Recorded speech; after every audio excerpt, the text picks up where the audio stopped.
배고픈 독수리 한 마리가 강 위를 날아다니고 있었습니다. 웬일인지 아침부터 새 한 마리 보이지 않는 거예요. 배는 고파 죽겠는데. 그런데 저 멀리에서 뭔가 떠내려오고 있습니다. 뭔가 봤더니 죽은 양이 떠내려오고 있는 거예요. 독수리는 죽은 고기도 좋아하지요. 그래서 양에게 달라붙어서 뜯어먹기 시작을 합니다. 참으로 꿀맛이었어요. 배가 고팠기 때문에 더욱더 맛이 있었습니다. 점점 폭포가 가까워집니다. 이제 조금만 가면 양이 폭포 밑으로 떨어질 것이기 때문에 그 전에 많이 먹어야 돼요. 계속 먹습니다.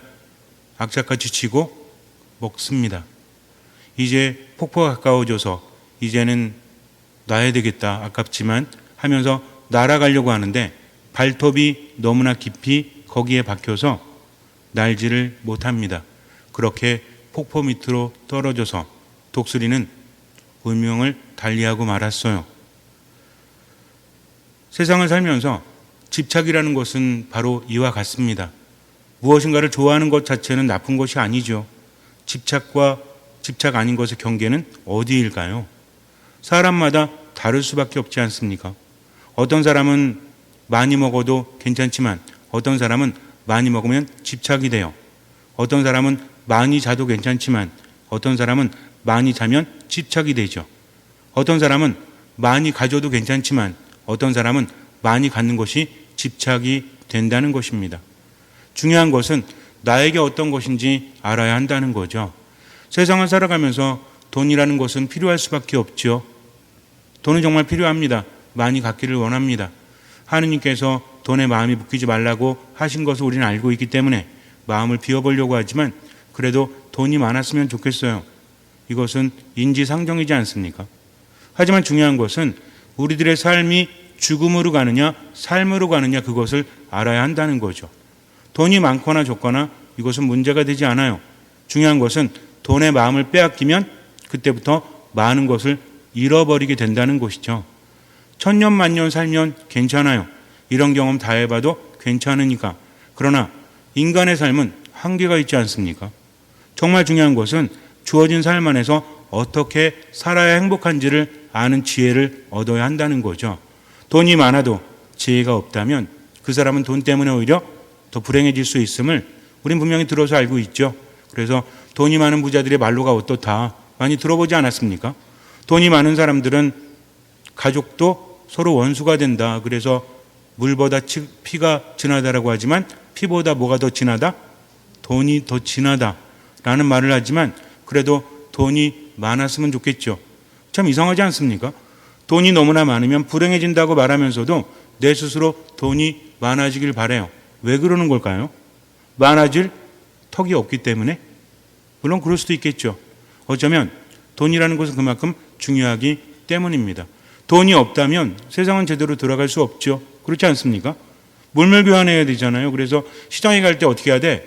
집에서 키우던 돼지 한 마리 메고 가야 되고 닭 가져가야 되잖아요. 그러나 돈이 있기 때문에 요즘에는 돈 아니라 뭘 쓰죠? 성경에 안 나오잖아. 그죠? 신용카드는 안 나오잖아요. 괜찮은 건가요? 그것을 말하는 것이 아니라는 거죠. 돈이 무엇을 빼앗아 가는지를 알아야 합니다. 경계해야 된다는 거죠. 지혜와 함께 돈을 소유하지 않으면 돈이 나를 소유할 수 있기 때문에 그래요. 그래서 돈이 많거나 적거나 이것이 문제가 아니라 내 마음을 얼마나 빼앗기느냐, 돈이 나에게서 무엇을 빼앗아 가느냐, 이것을 꾸준히 생각하고 묵상해야 됩니다. 그렇지 않으면 나도 모르는 사이에 조금씩 내 영혼을 갉아먹을 것이기 때문에 그래요. 내 소중한 것들을 빼앗아 갈 것이기 때문에 그렇습니다. 돈이 많은 것이 문제가 아니라 돈에게 빼앗기는 것이 문제라는 거죠. 유태인 아이가 아버지에게 물었습니다. 유태인들은 돈에 대한 개념이 아주 확실하죠. 아십니까? 그래서 여러분들이 좋아하시는 그 별다방 있잖아요. 커피. 이것도 유태인들이 하는 장학사업이라고 하죠. 수익금을 가지고 유태인 장학사업에 쓰인다고 합니다. 우리나라 사람들도 되게 좋아하잖아요. 별다방 커피. 먹지 말란 얘기 아닙니다. 그만큼 유대인들은 정말 대단해요. 그래서 그들은 교육과 돈에 대해서는 엄청납니다. 우리나라 사람들도 유태인식 교육을 하자고 하죠. 근데 유태인식 교육이 우리나라 아이들에게 맞을까요? 맞을 리가 없습니다. 왜냐하면 유태인의 교육 방식에는 신앙이 있기 때문에 그래요. 하나님에 대한 신앙이 빠져버린다면 그 교육은 별 의미가 없습니다. 그래서 유태인들이 가장 많이 말하는 게 뭔지 아십니까? 여러 가지 방법이 있지만, 여러 가지 형태가 있지만 그들에게 중요한 것은 쉐마예요. 쉐마가 뭐냐면 들으라 이것입니다. 즉 듣는 것이 가장 중요한 것을 그들은 알고 있다는 거죠. 어쨌든 유태인 아이가 아버지에게 물었어요. 아버지, 돈은 과연 무엇입니까? 왜 사람들은 돈을 사용하고 돈을 좋아하죠? 그랬더니 아버지가 그래요. 잠깐만 기다리려무나 하면서 무엇인가를 가져옵니다. 그리고 창밖을 바라보라 그래요. 유리 조각 하나를 창문에 걸쳐 놓습니다. 무엇이 보이니? 아이가 말합니다. 지나가는 사람들, 세상이 보입니다. 이번에는 유리 조각을 치우더니 돈을 거기다 놓는 거예요. 무엇이 보이니? 그랬더니 아이가 말합니다. 돈만 보여요. 지나가는 사람들도 세상도 보이지 않습니다. 이게 돈이란다. 돈은 돈만을 바라보게 만들지. 그래서 다른 것들을 보지 못하게 한단다. 돈을 보는 것이 나쁜 것은 아닙니다. 문제는 무엇입니까? 돈 때문에 다른 것들을 바라보지 못하게 만든다는 거죠. 그래서 돈은 우리들의 시야를 빼앗아요. 보통 시각은 무엇을 의미하죠? 그냥 육체적인 기능 말고 우리가 볼 눈이 있다라고 말하면서 눈이라는 것은 무엇을 상징합니까? 볼 눈이 있는 것 같아. 앞길을 내다본다 하면서 본다는 표현을 하죠. 이것은 무엇과 상관이 있죠? 지혜와 연관이 있다는 겁니다. 진실의 눈 그러죠? 진실의 귀라고 그래요? 진실의 코라고 합니까?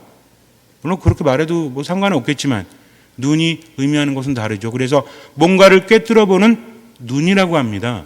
이것은 무엇입니까? 내면의 진실을 알고 있다는 거죠. 겉만 보는 것이 아니라 속을 알고 있다는 겁니다. 흐름을 알고 있다는 거죠. 정말 중요한 것은 인생을 살아가면서 어떻게 해야 행복한지를, 어떻게 해야 기쁜지를, 어떻게 해야 정말 하나님 나라에 들어갈 수 있는지를 보지 못하게 하는 것이 무엇이다? 이것이 돈이라는 거죠. 돈 자체가 나쁜 것이 아니라 돈이 무엇을 상징하는지를 알아야 합니다. 나에게 있어서 돈은 무엇입니까? 이게 중요하다는 거죠. 돈 자체는 별 의미가 없어요. 그것이 나와 결합될 때 의미를 갖는다는 것입니다. 그래서 과연 나에게 있어서 지금 돈은 무엇을 의미하는지를 알아야 돼요. 배 한 척이 난파되었습니다. 구조선이 왔어요. 사람들에게 빨리 옮겨 타라고 합니다. 우왕좌왕 됐죠. 일부는 타고 일부는 타지 못했습니다. 나중에 구조된 사람들을 보니까 대부분이 학자였다고 합니다. 평생 공부만 한 사람들, 그리고 지혜만 탐구한 사람들. 왜 그런 거 했더니 그들은 가지고 탈 게 별로 없었기 때문에 책 몇 권만 가지고 배를 탄 거죠. 나머지 사람들은 챙겨야 되잖아요. 배 안에 내 돈이 있고 내 재물이 있으니까 챙기다가 하나만 더 하다가 구조되지 못했다라고 합니다. 제가 만든 얘기예요. 심각하게 생각하실 필요는 없습니다. 뭐 많이 배운 사람이 산다 이게 아니라 무엇입니까? 지혜로운 사람은 지금 뭘 해야 되는지를 알았다는 거죠. 묶이지 않았습니다. 그러나 돈이 많은 사람들은 조금만 더 하면서 돈 때문에 살 길을 찾지 못했다는 거죠. 눈이 가리워졌다는 것입니다. 이것을 우리는 분명히 명심해야 돼요. 그런 얘기도 있잖아요. 어떤 사람이 부자가 있고 그리고 지혜로운 학자들이 있는데 이렇게 말했다고 합니다. 평생 배우면 뭐합니까? 평생 명상하고 묵상하면 뭐합니까? 보십시오. 부잣집에는 학자들이 우글우글 되는데 학자들 집에는 부자가 없지 않습니까? 그랬더니 어떤 스승이 이렇게 말했대요. 그것은 지혜로운 사람은 돈이 필요한 것을 아는 것이고 돈이 많은 사람은 지혜가 필요한 것을 모르기 때문이야. 이렇게 말을 했다고 하죠. 그래서 지혜로운 사람은 돈이 필요할 때는 돈을 소유하기도 하는 사람이죠. 우리가 보통 돈을 적대시하는 것은 좋지 않습니다. 돈도 하느님의 선물일 수 있기 때문에. 그렇다면 돈이 나에게 있어서 어떤 의미가 되는지를 알아야 한다는 거죠. 오늘 복음을 보면 뭐라고 합니까? 어떤 사람이 예수님을 찾아오죠. 그래서 영원한 생명 얻기 위해서는 무엇을 해야 됩니까? 예수님께서는 그를 대견하게 보십니다. 아주 잘 산 사람이었어요. 계명을 정말 잘 지키면서 사는 사람이었어요. 예수님께서 말씀하십니다. 너도 알고 있지 않느냐? 어떤 계명들이 있는지. 그는 분명히 알고 있었습니다. 자신 있게 말하죠. 그런 계명들 다 지켜왔습니다. 그랬더니 예수님께서 그를 유심히 보시면서 대견해 하시면서 이렇게 말씀하십니다. 너에게 한 가지 부족한 곳이 있다. 가서 가진 것을 다 팔아서 가난한 이들에게 나누어 주어라. 그리고 와서 나를 따라라. 그랬더니 그가 어떻게 하죠? 울상이 되어서 돌아갑니다. 이유가 무엇이었습니까? 그는 부자였기 때문이었다. 돈이 많았기 때문이었다는 거죠. 영원한 생명을 찾아서 예수님께 왔는데 그는 자신의 돈을 포기할 수 없었죠. 그 이유가 뭐예요? 돈이 많았기 때문입니다. 그렇다면 이 돈이 이 사람은 소유한 겁니까? 이 사람이 돈을 소유한 겁니까? 우리는 묵상을 해야 한다는 거죠. 그는 돈을 포기할 수 없었어요. 왜 그렇죠? 돈이 무엇을 주죠? 먹을 것을 주죠? 입을 것을 주죠? 근데 내게 필요한 것은 얼마만큼입니까? 우리가 살아가는 데 필요한 것은 얼마만큼이죠? 단번에 깨달을 수는 없어요. 그러나 지혜를 얻지 못하면 이리저리 끌려다니다가 나중에 패망할 수도 있다라는 거죠. 그래서 돈을 소유하는 것도 중요하지만 무엇과 함께 소유해야 된다? 지혜와 함께 소유해야 한다는 거죠. 오늘 제1독서에서 지혜서 저자는 뭐라고 합니까? 지혜서에서 우리에게 뭐라고 해요? 금보다 은보다 보석보다 재물보다 지혜가 더 좋다.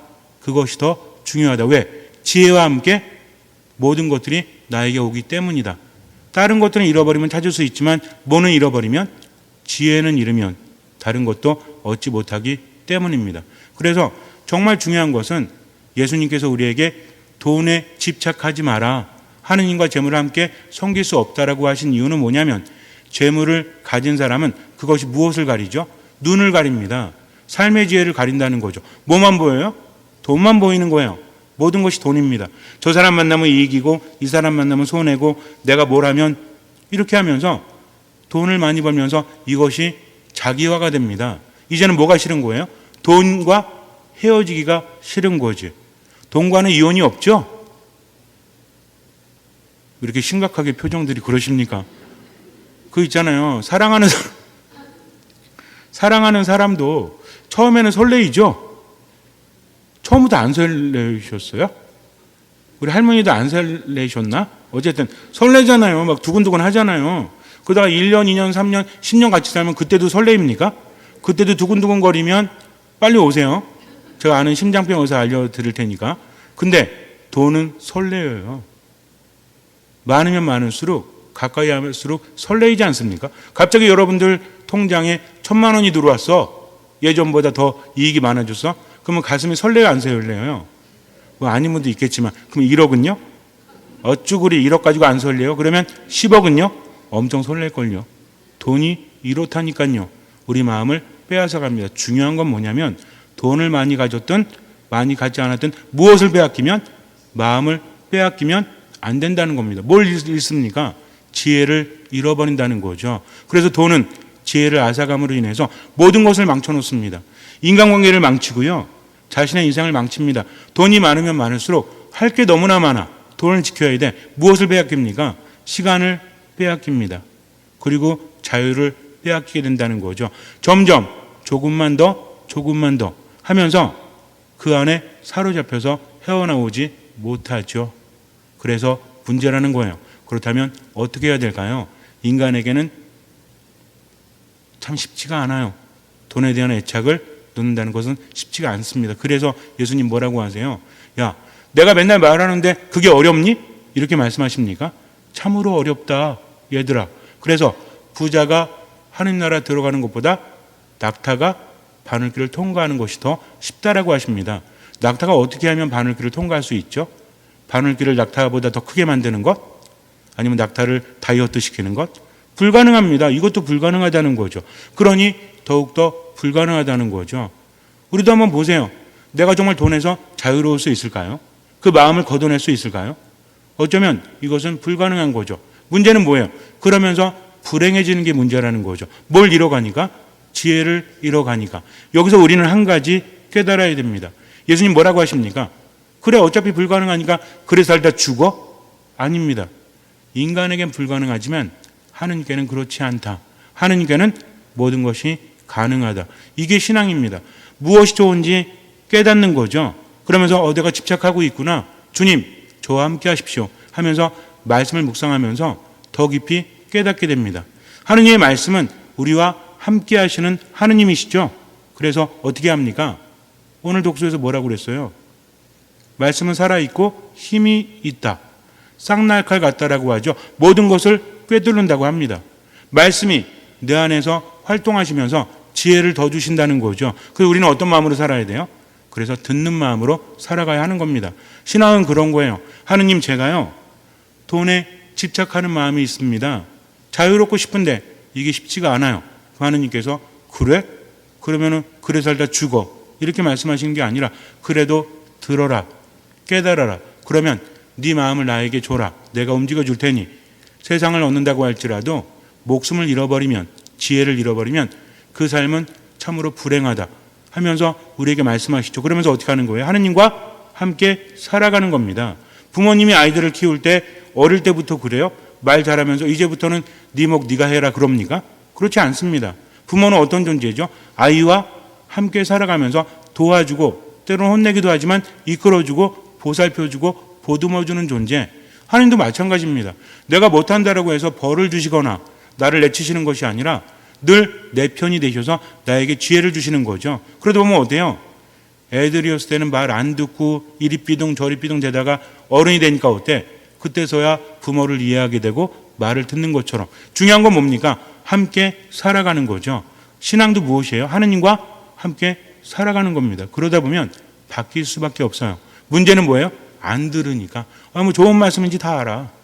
성당에 그냥 나오는 거지. 나와가지고 말씀은 안 듣고 딴 것만 하는 거죠. 그러다 보니까 어때요?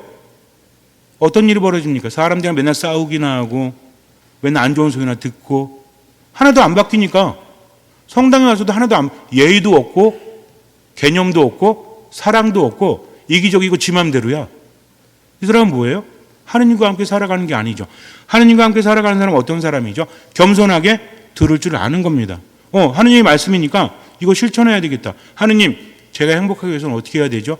끊임없이 되뇌이고 기도하는 거죠. 그러다 보면 어느 순간에 깨닫게 됩니다. 마음이 자유로워져요. 돈을 돈으로서 대하게 된다는 거죠. 우리나라 말이 기가 막히지 않습니까? 돈은 왜 돈이래요? 돌고 돌고 돌아서 돈이라고 합니다. 그래서 돈은 어떻게 하면 안 돼요? 멈추면 안 돼요. 내게 돈이 왔을 때는 가지면 돼요. 쓰면 돼요. 그리고 내보낼 때는 내보내면 된다는 거죠. 근데 이 돈이 돌고 돌고 돌다가 내가 돈을 꽉 잡아가지고 내 걸로 만들잖아요. 멈추죠. 그럼 어떻게 돼? 돈은 가려고 한다고 그랬죠? 나는 움켜잡고 있죠? 그러니까 돈이 자꾸 가려고 하니까 돈 대가리를 꽉 잡고 있으니까 머리는 안 움직이는데 뭐만 움직여? 밑에만 움직이죠? 그럼 뭐가 움직인다고 그랬어요? 굉장히 어려운 겁니다.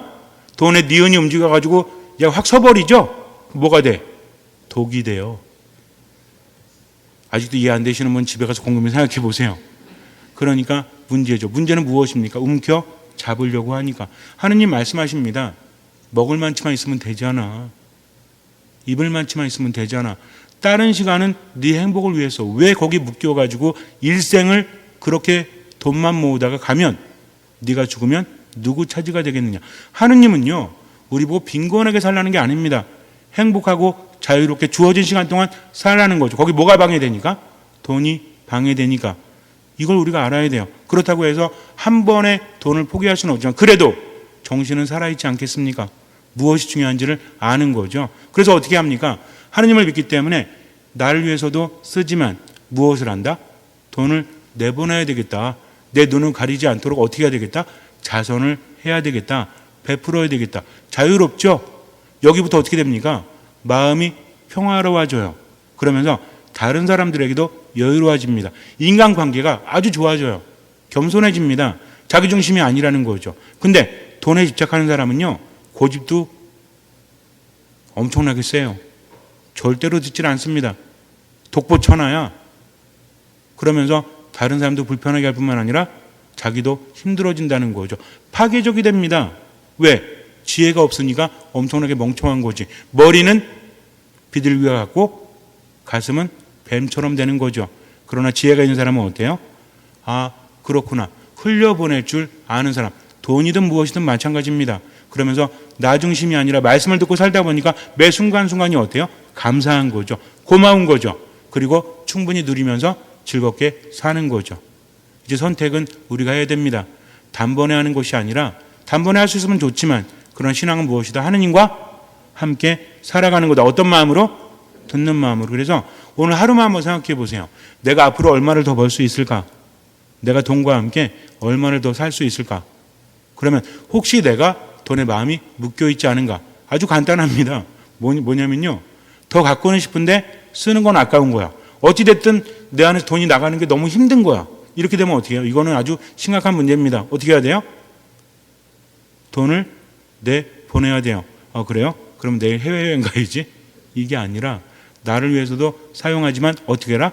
베풀라는 얘기죠. 그렇게 살아야만 무엇을 얻을 수 있다? 생명을 얻을 수 있다. 잊지 마세요. 피해갈 수 없습니다. 잠시 눈을 감으세요. 행복하기를 바라십니까? 기쁘기를 바라십니까? 정말 필요한 것은 무엇이죠?